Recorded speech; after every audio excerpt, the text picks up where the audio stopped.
Bom dia, meu nome é Tereza Raquel e junto com Anderson Lima e Horácio Freitas, iremos abordar sobre o crescimento populacional. Bem, e o que é o crescimento populacional, né? O crescimento populacional, ele é um conceito que está ligado ao aumento da quantidade de pessoas existentes no globo terrestre. E a gente pode perceber que ao longo da história houveram alguns períodos onde a população ela esteve mais baixa, né? E outros onde ela começou a aumentar consideravelmente. E aí, alguns fatores fizeram com que a população aumentasse, né, como diminuição de guerras, alguns avanços tecnológicos, avanços na medicina, que a partir daí começaram a criar medicamentos, vacinas, tratamentos, a qualidade de vida também, entre outros fatores. Daí a gente pode se perguntar qual será a população de um certo local ou meio ambiente em alguns anos? Ou como poderemos proteger os recursos deste local ou deste meio ambiente para que não ocorra a extinção de uma ou de várias espécies, né? Esses questionamentos, eles são feitos porque a gente sabe que com o crescimento da população, algumas consequências negativas também tendem a acontecer, né? Como um aumento na poluição, o aquecimento global, a perda de algumas espécies de animais e vegetais, o aumento da pobreza, desigualdade social, entre outras consequências. E aí, estudar crescimento populacional nos faz lembrar da teoria malthusiana, né? Que ela foi elaborada por Thomas Robert Malthus em 1798, e ele defendia que a população crescia em ritmo acelerado, superando a oferta de alimentos, no qual resultaria em problemas como fome e miséria, né? Ou seja, a população ali ia crescer em forma de uma progressão geométrica, de uma PG, e a quantidade de alimentos cresceria em uma progressão aritmética, uma PA. Bem, e aí a gente sabe que a fome e a miséria não está atribuída à incapacidade produtiva, né? Ela está atribuída à má distribuição. Mas mesmo assim, em Malthus, a gente pode perceber que ele desenvolveu, né, uma forma para considerar as suas ideias, sua teoria, e ele disse que a taxa de crescimento ela está ligada, ela depende do número de habitantes, né? A taxa de crescimento do número de habitantes, ela depende do número de habitantes. Como assim, Raquel? Ela é diretamente proporcional ao número de habitantes. Ou seja, se eu pegar a derivada do número de habitantes sobre o tempo, ela vai ser igual a constante multiplicado pelo número de habitantes. E aí, quando a gente resolve essa equação, a gente pode perceber que o meu número de habitantes, né, em determinado tempo, ela vai ser igual à população inicial, vezes uma exponencial elevada à constante, multiplicado pelo tempo, né? Onde se a constante ela for maior do que zero, a população ela cresce e continua a expandir para mais infinito. E se K ele for menor do que zero, a população irá se reduzir e tenderá a zero, né? Em outras palavras, a população será extinta, ou seja, o pessoal não irá se reproduzir. E aí, a gente tem outros modelos de crescimento populacional. A gente tem um crescimento linear, um crescimento exponencial, onde entra a ideia lá do Malthus, o crescimento logístico, que entra o crescimento de Verhulst, acredito que seja assim o nome dele, Verhulst, e um crescimento logarítmico, né? E a gente vai estudar mais na frente o crescimento populacional negativo, onde há uma diminuição e um declínio da população. Olá, bom dia. Meu nome é Anderson Lima. E falando agora sobre os objetivos, o objetivo geral da nossa apresentação é apresentar por meio das equações diferenciais uma estimativa da diminuição do vírus da Covid-19. E o nosso objetivo específico é estipular, com base em dados estatísticos, em quanto tempo o vírus será desativado, será anulado, com ou sem vacina. E falando agora da metodologia adotada, a modelagem matemática deste trabalho se dá por meio da teoria das equações diferenciais, que é muito rica devido à sua aplicação em diversos problemas reais, modelados e resolvidos nas áreas da engenharia, física e matemática. Primeiramente, adotou-se o modelo de crescimento clássico dessa teoria, e cuja equação diferencial é linear e de primeira ordem. Posteriormente, o segundo modelo mais preciso foi também estudado, porém com a utilização de uma equação diferencial não linear.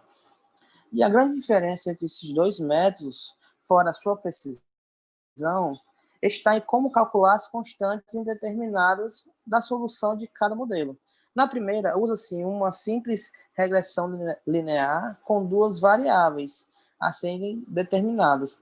Porém, na outra, mesmo sendo possível aplicar método igual, usamos a regressão não linear com três variáveis a serem determinadas. Falando agora sobre o coronavírus. Com a pandemia do novo coronavírus, vários modelos matemáticos foram divulgados, procurando antecipar qual seria a curva da pandemia do Covid-19 nos respectivos países. E, em comum, os especialistas chamaram a atenção para o crescimento exponencial da pandemia. E entende-se por uma função exponencial quando a variável se encontra no expoente de um número real, sendo que esse número precisa ser maior do que zero e diferente de 1. E ao calcularmos o comportamento da pandemia, é possível estimar o pico dos contágios, que no Brasil, até então, foi entre os meses de abril a junho desse ano, tendo decrescimento a partir do mês de agosto, fazendo assim um gráfico praticamente num formato de U, né, digamos assim. E agora também falando sobre alguns fatores ou cuidados para a redução de contágio do coronavírus, que são o isolamento social, o uso de máscara ao sair de casa, evitar compartilhar objetos, higienizar bem as mãos, nariz e boca, e o uso de álcool, né, como todos já sabem, álcool em gel, álcool 70%, e evitar ao máximo aglomerações para poder conter essa disseminação do vírus. Bom dia, o meu nome é Heráclito e eu vou falar sobre as equações diferenciais de primeira ordem referente a toda a modelagem matemática que tem para fazer o procedimento desse trabalho e mais posteriormente sobre a utilidade dessas equações para determinar a taxa de decrescimento do novo coronavírus. Essas equações elas foram fundamentadas nos estudos realizados por vários matemáticos, cientistas e estudiosos dentre os grandes períodos da humanidade, e então eles as designaram as chamadas equações diferenciais com o intuito de resolver vários problemas mediante ao dimensionamento de causa, estipulação de tempo e trabalho com várias outras grandezas. O primeiro caso de equações diferenciais que nós temos aqui são as equações diferenciais de primeira ordem, começando pela designação dessa equação aqui mais simples, relacionado ao aumento da população do coronavírus, que ela compreende várias grandezas, dentre elas o A, que é o aumento da população, o N, correspondente à taxa de infecções, o G, corresponde à taxa de migração do vírus, ou seja, o coeficiente de contágio dele, podemos dizer assim, que é quando ele consegue se espalhar, abrangendo um número considerável de indivíduos, e N é o número de mortes ocasionadas da doença Covid-19. Sendo assim, toda essa taxa de análise do coronavírus foi traduzida para esta outra equação diferencial de primeira ordem, onde o P é a população total, o P0 é a população em um instante T0, que é correspondente à taxa inicial de coronavírus para estipulação de três fases dessa pandemia, que é o começo, a população em T0, o pico, que é o alto índice de incidência dessa doença, ou seja, o período em que essa esse vírus está em alto vigor, e o outro é a taxa de achatamento da curva, que corresponde ao período em que o vírus vai tender a decrescer, ou seja, a deixar de infectar as pessoas. Essa exponencial aqui, ela corresponde justamente a essa taxa, que é o decrescimento do vírus. E ela tem um sinal negativo justamente por isso, porque é uma estipulação do tempo em que o vírus tende a cair. Quando se trata de crescimento, nós usamos ela positiva. Como trata-se do decrescimento, ela usa a negativa. E essa verificação, esse estudo, ele é feito assim com teor maior em duas grandezas. Essa dP sobre dt, que é, no caso, a variação da população por um instante de tempo, e, e essa grandeza A, que corresponde à taxa de diminuição do vírus. Ou seja, quanto tempo o vírus decresce em estipulados determinados períodos de estudo. Então, para que pudéssemos realizar o cálculo da taxa de decrescimento do novo coronavírus, nós viemos para essa fórmula aqui, que é U igual a KB mais CE elevado a menos BT, onde U é igual à população total de infectados, que essa grandeza ela vai abranger tanto as pessoas que são consideradas casos confirmados, as pessoas que possuíram o vírus e se curaram, e também o número de mortes ocasionadas por essa doença. E aqui no caso é como se fosse as partes que compõem esse todo da população, que é o K, os casos confirmados da doença, ou seja, o total de gente que pegou o coronavírus, teve tanto a reinfecção quanto se curaram, ou seja, o número total de vezes que isso aconteceu. E esse daqui, o B, é o número de mortes da doença. E esse daqui é o tempo de contágio.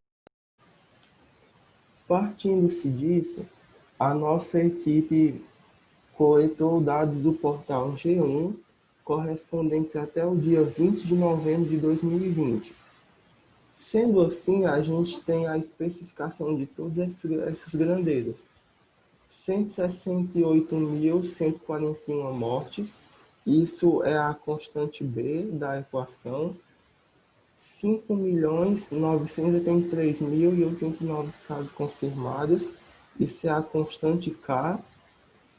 E 6.151.194, que é a população total de infectados pela doença, ou seja, a grandeza U.